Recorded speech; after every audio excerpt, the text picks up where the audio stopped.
kohën time, gazetarët janë re, prej ish opozitës. Shpesh komentohet lëvizjave të vendosje se nuk kemi se si me ikje edhe kësaj pjese që ndoshta nuk e kanë edhe një relacion shumë të mirë me mediat. Nuk e di pse është kjo, edhe pse unë nuk e pata të vështirë shumë me të pas sonte në studio. Menaj që po tentuar të krijohet një narracion nga disa analistë që nuk e kanë.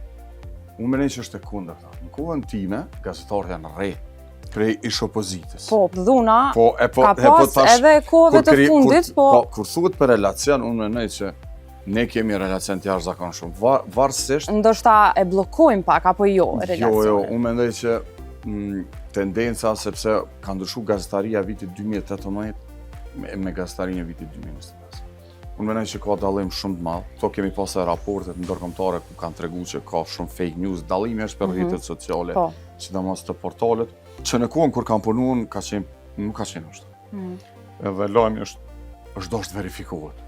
Jo të flitet për me failin diçka edhe të merr. Mirë, po ndoshta një prej vendimeve më të mira që kish mujt me marrë vendi pikërisht për këto të medjave, ish kundënimi me ligj, sipas ligjit, për mediat që shpifin. Po ligji është, jo me i blloku edhe me i penalizu mediat me qenë prezente në problematika të ndryshme të vendit. Ne, si lëvizje vetëvendose, unë po ju them me plot përgjithësi, nuk ka emision në Kosovë që nuk kanë qenë. Si deputet, por edhe disa deputet tjerë, por jo domosdoshmërisht Lorita mund t'i mbushim prej mëngjesit deri në mbrëmje Jo, absolut jo. Që tha kanalit. Unë veç po e flas një dukuri kështu që komentohet.